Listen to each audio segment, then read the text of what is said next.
నమస్కారం. మనం సుందరకాండ 11వ సర్గ పారాయణం చేసుకుంటున్నాం. హనుమస్వామి అన్వేషణ, సీతాదేవి కోసం ఆయన రావణాంతఃపురంలో అన్వేషణ సాగిస్తున్నారు.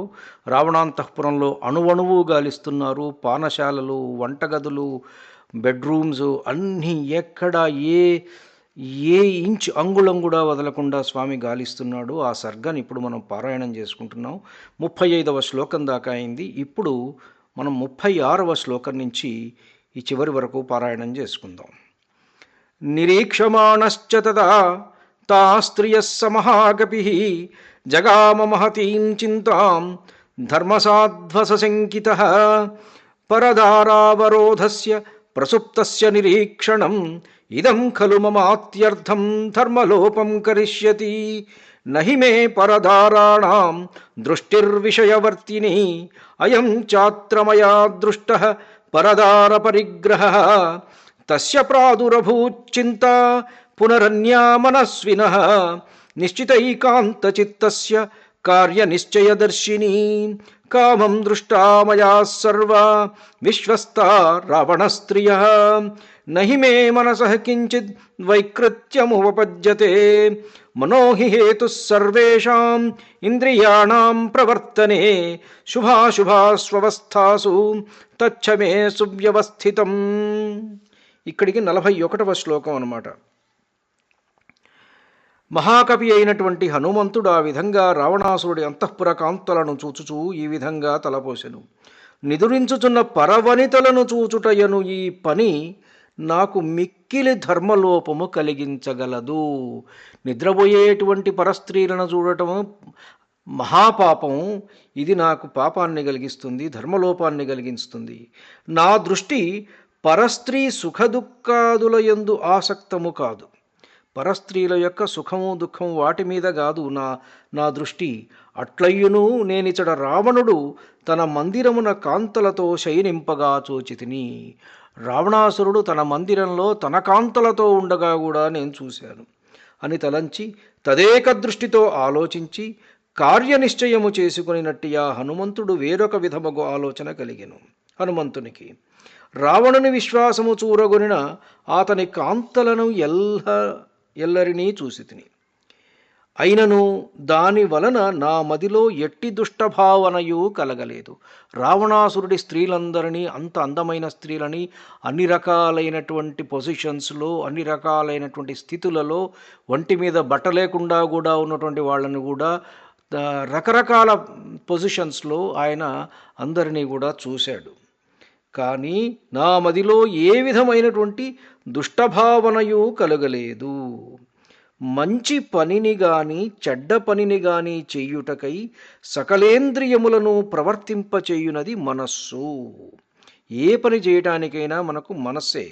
అది నా యందు ఎంతమాత్రమూ చెదరక స్థిరముగా ఉన్నది. మనస్సు స్థిరంగా ఉన్నది.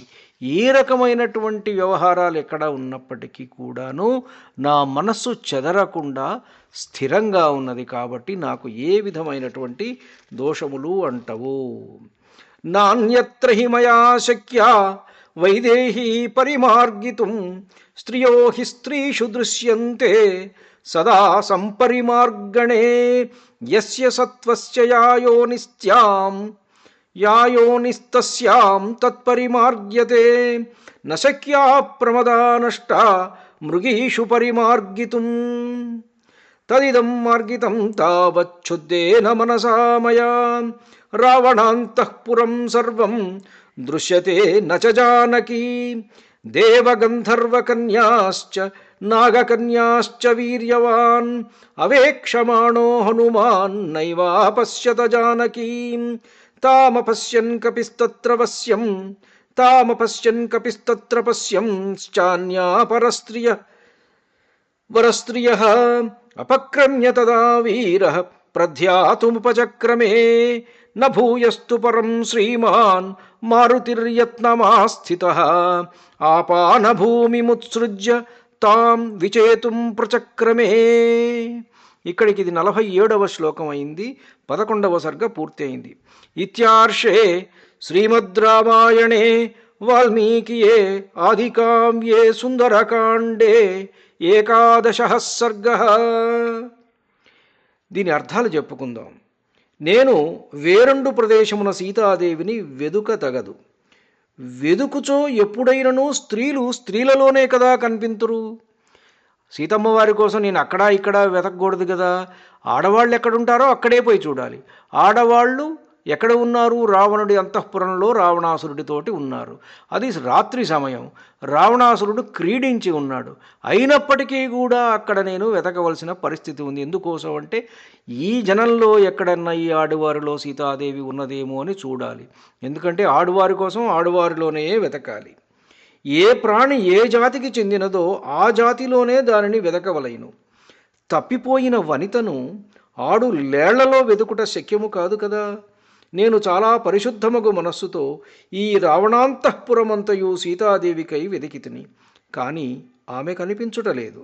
ఇట్లు తలచి పరాక్రమశాలియగు హనుమంతుడు మరల సీతాదేవికై వెదకుచూ దేవకన్యలను, గంధర్వకన్యలను, నాగకన్యలను చూసెను.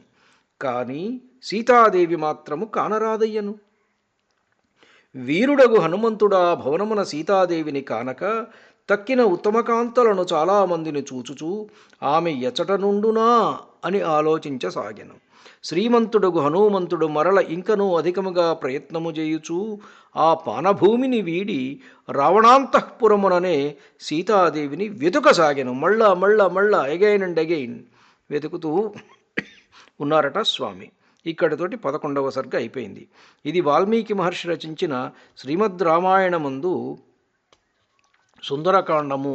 సుందరకాండమునందున్నటువంటి 11వ సర్గ సమాప్తము. ధన్యుణ్ణి. నమస్కారం. మీ ఊటుకూరు జానకి రామారావు.